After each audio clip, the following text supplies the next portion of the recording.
Hola, buenas tardes. Nosotros somos el equipo número 1. A nosotros nos tocó exponer sobre las leyes de la termodinámica. El equipo está conformado por mis compañeras Jimena González, María Paulina, Sara Sofía, Juanita Guadalupe y un servidor, Mauricio Guerrero. A continuación, mis compañeras les van a hablar un poco más sobre las leyes de la termodinámica y dar algunos ejemplos y sus características. Gracias. Buenas tardes, a continuación yo, Paulina Villela, hablaré acerca de los conceptos relevantes al tema de las leyes de la termodinámica. Para hablar de las leyes de la termodinámica primera y segunda, es necesario hacer una breve mención de la ley cero de la termodinámica, que aunque fue fijada después de estas, es tan importante que necesita describirse antes que todas. La ley cero de la termodinámica explica que si dos sistemas A y B están en equilibrio térmico, químico y mecánico con un sistema C, entonces los sistemas A y B están en equilibrio el uno con el otro. También explica que si dos sistemas de diferentes temperaturas entran en contacto uno con otro, estos intercambiarán calor hasta llegar a tener la misma temperatura. Partiendo de esto, podemos hablar de la primera ley de la termodinámica, que refiere al principio de la conservación de la energía. Esto quiere decir que un sistema no puede generar energía de forma espontánea. Para que su energía interna se incremente, se le debe aplicar desde el exterior dicha energía, ya sea en forma de trabajo o en forma de calor. Los sistemas más importantes en cuanto a la primera ley se refiere son los sistemas cerrados, los sistemas abiertos y los sistemas aislados. La diferencia entre estos es que en el sistema cerrado no hay un cambio de masa con el exterior del sistema, aunque sí es posible el intercambio de calor y de trabajo con el exterior, mientras que en un sistema abierto sí existe un cambio másico, ya sea del exterior al interior o viceversa, y en el sistema aislado no hay un intercambio alguno debido a que está sellado. Para que se comprenda mejor, puede decirse, por ejemplo, que un sistema abierto es una olla con agua al fuego y sin tapa. Al calentarse el agua hirviendo, el sistema pierde masa a través del vapor desprendido y si además se revuelve con el agua con una cuchara, el sistema obtiene energía en forma de trabajo. Por otro lado, sería un sistema cerrado si la olla tuviera una tapa, ya que de esta manera no hay intercambio de masa porque no expulsa vapor y no se le ejerce trabajo, ya que no podría revolverse el agua con la cuchara. Y un ejemplo de un sistema aislado es un termo. Como está sellado, no hay cambio en la masa y no puede transferir o serle transferido calor. Ahora que tenemos la primera ley, hablemos de la segunda ley de la termodinámica. Esta señala un corolario muy importante que probablemente muchos ya han escuchado antes. La energía no se crea ni se destruye, solo se transforma. Y hace referencia a un concepto muy importante que es la entropía. Formalmente, la segunda ley manifiesta que la cantidad de entropía del universo tiende a incrementarse con el tiempo. Pero, ¿qué es la entropía? Las interpretaciones varían entre la química y la física, pero en general puede comprenderse como la tendencia natural de la materia de ir al orden hacia el desorden, en un proceso unidireccional. Esto es, que se dispersa y pierde energía. Ahora, la segunda ley tiene dos enunciados equivalentes. El primero de Kelvin y Planck, que dicta que no es posible un proceso que convierta todo el calor absorbido en trabajo. Y el segundo de Clausius, que declara que no es posible ningún proceso cuyo único resultado sea la extracción de calor de un cuerpo frío a otro más caliente. En procesos termodinámicos es aquello que explica que una máquina no puede ser 100% eficiente. Esto quiere decir que no toda la energía que produce será utilizada para su funcionamiento. En un sistema arbitrario de cualesquiera procesos, su equilibrio térmico va a cambiar. Siempre se perderá energía en forma de calor. Algunos ejemplos en donde se cumple la segunda ley son la calcinación de un trozo de papel o la transición de un cubo de hielo a un charco de agua. En estos casos, la materia se dispersa y se aumenta su entropía. Otro ejemplo puede ser el motor de un automóvil, que aunque genera mucha energía para moverse, también pierde una porción de esa energía que genera en forma de calor. Puesto que ya se ha hablado de la primera y segunda ley de la termodinámica, es pertinente cerrar el apartado de los conceptos hablando de la tercera ley. Esta ley a grandes rasgos declara que la entropía de una sustancia pura y cristalina en el cero absoluto, es decir, a una temperatura de 0 Kelvin, es nula. Sin embargo, esta temperatura es imposible de alcanzar, por lo que una entropía nula no ha sido posible de obtener de manera artificial ni de encontrar en la naturaleza. Si esta temperatura llegase a alcanzarse, entonces los átomos de la sustancia enfriada a dicha temperatura dejarían de moverse y estarían perfectamente ordenados. Estos conceptos pueden ser algo complicados de entender si solo se muestran las definiciones, pero quedará más claro una vez que se muestre la relación entre el trabajo, el calor y la energía. Estos conceptos pueden ser algo complicados de entender si solo se muestran las definiciones, pero quedará más claro una vez que se muestre la relación entre el trabajo, el calor y la energía. Pareciera a simple vista que las leyes de la termodinámica no tienen mucho en común unas con otras, pero si se hace un análisis de las fórmulas podremos ver que todas tienen elementos similares. A continuación, mi compañera se encargará de explicar las fórmulas relacionadas al tema.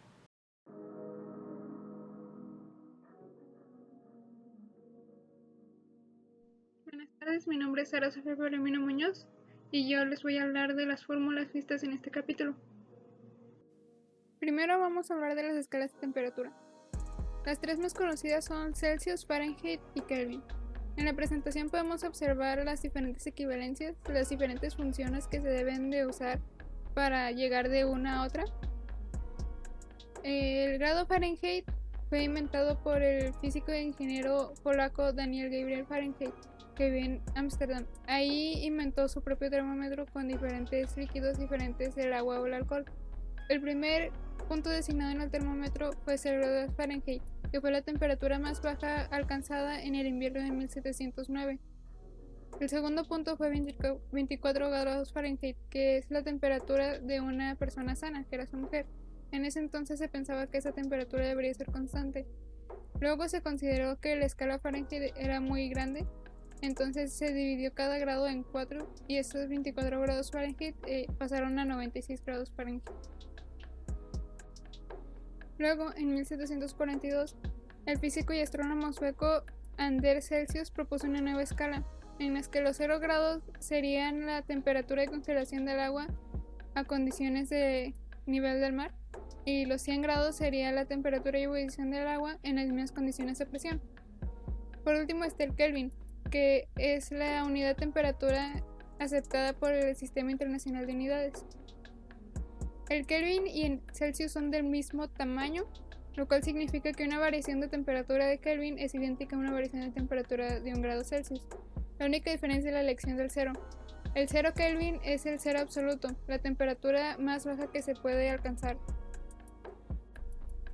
La capacidad térmica o capacidad calorífica se define como la cantidad de energía transferida por calentamiento para aumentar 1 grado la temperatura de la sustancia.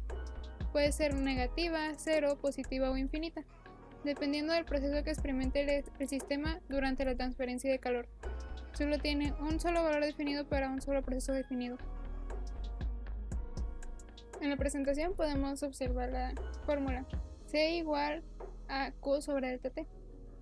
Q es el calor intercambiado por el sistema con el entorno. Sus unidades pueden ser joules, caloría o kilocaloría. Delta T es el cambio de temperatura, que como ya vimos puede ser Kelvin, centígrado o Fahrenheit. Delta T, como vemos aquí abajo, es la temperatura final menos la temperatura inicial. Y C es la capacidad térmica, que es Joule sobre Kelvin o calorías sobre Celsius, Joule sobre Fahrenheit. Pero las unidades aceptadas por el Sistema Internacional de Unidades son el Joule y el Kelvin, y por consecuente el Joule sobre Kelvin. El calor específico, como su nombre lo indica, es una magnitud específica. Esto significa por unidad de masa. Entonces, el calor específico es la capacidad calorífica por unidad de masa. Por eso su fórmula es capacidad calorífica sobre masa, o como vemos en la presentación, calor sobre masa por cambio de temperatura. Como ya sabemos, la Q es la cantidad de calor y la delta T es el cambio de temperatura. La M es la masa, que se puede medir en kilogramos, gramos, no tan comúnmente en onzas, pero lo aceptado por el Sistema Internacional de Unidades es el kilogramo. El calor específico es CE. Sus unidades pueden ser joules sobre kilogramos por Kelvin, o calorías sobre gramo por grado centígrado, o joules sobre kilogramo por Kelvin. Lo aceptado por el SI es el joule sobre kilogramo por Kelvin, pero también es importante recordar la caloría sobre gramo por grado centígrado, ya que la caloría desde un principio se definió como la cantidad de calor necesaria para aumentar 1 gramo de agua en 1 centímetro, que como vemos en la imagen es una caloría sobre gramo por grado Celsius, o una kilocaloría sobre kilogramo por grado Celsius, o en joules sería 4.184 kilojoules sobre kilogramos por Kelvin. Una manera de medir el calor específico es calentando un cuerpo a cierta temperatura, digamos la temperatura de ebullición del agua. Lo situamos en un baño de agua de masas y temperaturas conocidas, y por último medimos la temperatura final de equilibrio entre el cuerpo y el agua. En ese momento se llegará al equilibrio térmico. El equilibrio térmico es aquel estado en el cual se igualan las temperaturas de dos cuerpos, los cuales en condiciones iniciales estaban en temperaturas diferentes. Una vez que las temperaturas se equiparan, se suspende el flujo de calor, quedando ambos cuerpos al mencionado equilibrio térmico. Como ya mencionamos anteriormente, las Qs son el calor intercambiado por el sistema con el entorno, o también el flujo de calor. Entonces, si el flujo de calor es suspendido, significa que la suma del intercambio de calor es 0. Por lo tanto, se llega a esta fórmula, siendo n el número de cuerpos que haya. Esto sucede porque el calor que sale de un cuerpo es igual al calor que entra en el otro, porque la energía no se crea ni se destruye, solo se transforma. Nada más que en signos contrarios, porque es como en direcciones contrarias. La primera ley de la termodinámica determina que la energía interna es un sistema que aumenta cuando se transfiere calor o se realiza un trabajo sobre él.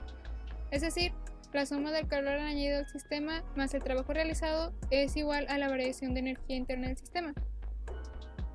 Simplemente es un enunciado del principio de conservación de la energía, pero en términos de termodinámica. Entonces, su fórmula es delta U es igual a Q más menos W. Delta U es la variación de la energía en el sistema, o la energía interna. Q, la cantidad de calor, como ya mencionamos muchas veces, se mide en joules. W es el trabajo realizado por el sistema, que como ya sabemos de otros temas del curso, también se mide en joules, por lo tanto se suma iguales en joules. En joules o calorías o kilocalorías, pero lo aceptado por el SI es el joule. Delta U es el cambio de energía interna, entonces es energía interna final menos energía interna inicial. Para decidir cuál signo usar depende del criterio que usemos para los signos. Como podemos observar, existen dos criterios de signos para sistemas termodinámicos. El criterio de la UPAC, que es cuando se usa el trabajo positivo, se considera positivo aquello que aumenta la energía interna del sistema, o lo que es lo mismo, el trabajo recibido o el calor absorbido. En la imagen podemos ver que el calor que entra es positivo y el trabajo que entra también es positivo, pero el calor que sale y el trabajo que sale ambos son negativos. Luego, el criterio tradicional, que es cuando se usa la W negativa, se considera positivo el calor absorbido y el trabajo que se realiza el sistema sobre el entorno. En la imagen vemos que el trabajo es negativo cuando entra y el calor es positivo también cuando entra, pero cuando sale el trabajo es positivo y el calor es negativo. Bueno, ahora vamos a explicar dos problemitas. Se los voy a mostrar en una pantalla. En esta pantalla ya están resueltos, pero voy a ir explicando paso a paso el cómo se resuelven.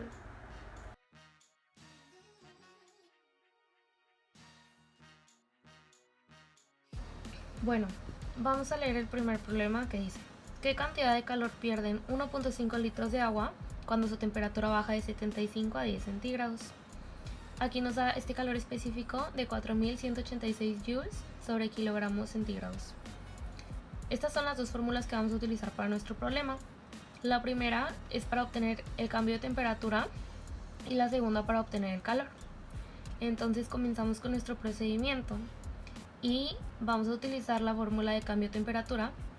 A estos 75 centígrados que nos dan le vamos a restar estos 10, entonces obtenemos 65 centígrados de cambio de temperatura de nuestro problema. Y la segunda fórmula que vamos a utilizar es la del calor. Ahora que tenemos nuestro calor específico, nuestra masa y nuestro cambio de temperatura, vamos a sustituirla en la fórmula. Ponemos nuestros 4186 joules sobre kilogramos centígrados por 1.5 litros de agua que nos dan aquí por los 65 centígrados que obtuvimos con esta fórmula, y nos va a dar un total de 408.135 kilojoules. Aquí tenemos nuestro segundo problema. Vamos a utilizar las mismas fórmulas que en el problema pasado, solo que la segunda está despejada de una manera diferente. Aquí tenemos el calor específico. Entonces leemos el problema y dice: si se utilizan 300 calorías para calentar 700 gramos de una sustancia desconocida de 14 a 45 centígrados, ¿cuál es el calor específico de esta sustancia? Entonces comenzamos nuestro procedimiento utilizando la primera fórmula, que es para el cambio de temperatura. A los 45 centígrados que tenemos le vamos a restar los 14 y nos da un total de 31 centígrados. Entonces esto es lo que tenemos como cambio de temperatura. Lo segundo que vamos a hacer va a ser sustituir en nuestra fórmula de calor específico todos estos datos que ya tenemos. Entonces vamos a poner las 300 calorías que tenemos que nos da el problema sobre estos 700 gramos, los vamos a convertir a kilogramos. Entonces tenemos 0.7 kilogramos multiplicado por los 31 centígrados que obtuvimos con nuestra fórmula pasada, y al hacer esta operación nos da un total de 138.21 calorías sobre gramos centígrados. Buenas tardes. A continuación voy a hablar acerca de las aplicaciones de la termodinámica en la vida diaria. La termodinámica puede parecer un simple concepto, pero realmente también puede estar presente en nuestra vida diaria. A continuación se verán algunos ejemplos con los cuales podemos comparar la vida diaria con ese concepto. Primero que todo, debemos saber que el uso de la termodinámica en la vida cotidiana es más usual de lo que nosotros consideramos, puesto que se encuentra en lugares que nosotros conocemos o hemos visto, incluso hemos leído en algún problema o algo parecido. Tal vez nosotros pudimos haber visto ser aplicadas las leyes sin siquiera saber de su existencia, pero a continuación, como ya se mencionó, voy a hablar acerca de algunos ejemplos. Comenzaremos con el primer ejemplo, que es acerca de la conservación de la energía, que es la primera ley. El ejemplo es: en una olla de presión con agua puesta sobre el quemador de una estufa se genera propiamente una vaporización. El vapor, cada vez más caliente, golpeará el interior de la olla hasta mover una válvula de liberación que impedirá una potencial explosión. Imaginaremos que el tarro es la olla de presión. Será colocado en una superficie caliente y el agua que está vertida hervirá. Al hacerlo soltará un vapor que será impulsado a dirección de la tapa. Y gracias a eso el vapor moverá una válvula que logrará abrir un orificio para que salga, evitando algún incidente. Esto quiere decir que al agua se le transfiere calor y por eso aumenta su energía interna. Es por esto que se le refleja un aumento de temperatura. Comenzaremos con el segundo ejemplo, que es acerca de la segunda ley de la termodinámica. Este consiste en establecer la imposibilidad de convertir completamente toda la energía de un tipo en otra sin pérdidas. El ejemplo consiste: un aire acondicionado enfría una habitación. Esto, por lo tanto, podemos diferir que el aire del exterior entrará a la habitación con cierta temperatura a un cierto tiempo. Al acabar, la habitación llegará a una temperatura fría, pero solo será parcialmente, ya que aún habrá aire de la habitación que no cambió. Esto quiere decir que el aire de la habitación y del exterior son distintos, pero el aire del exterior al entrar a la habitación no convierte o elimina el aire del lugar, sino que lo conserva y lo esparce incrementándose. En pocas palabras, intercambia calor. Empezaremos con el tercer ejemplo, la tercera ley de termodinámica. Dice que es imposible conseguir el cero absoluto, en pocas palabras, obtener 0 grados Kelvin. Un ejemplo bastante simple serían los alimentos congelados, ya que por más fríos y congelados que estén, sus átomos seguirán en movimiento. Los ejemplos han sido algo rápidos y algo simples, pero a pesar de eso no importa cuántos ejemplos podamos mostrar, sino que ahora sabemos que están durante la vida y es muy importante aprender diversos conceptos de la física. Incluso hay más conceptos que son mucho más difíciles de aprender o algunos son más fáciles, pero en este caso, nuestro tema, las leyes de la termodinámica, fuimos algo breves con estos ejemplos y espero que realmente sirvan de algo. Gracias por su atención.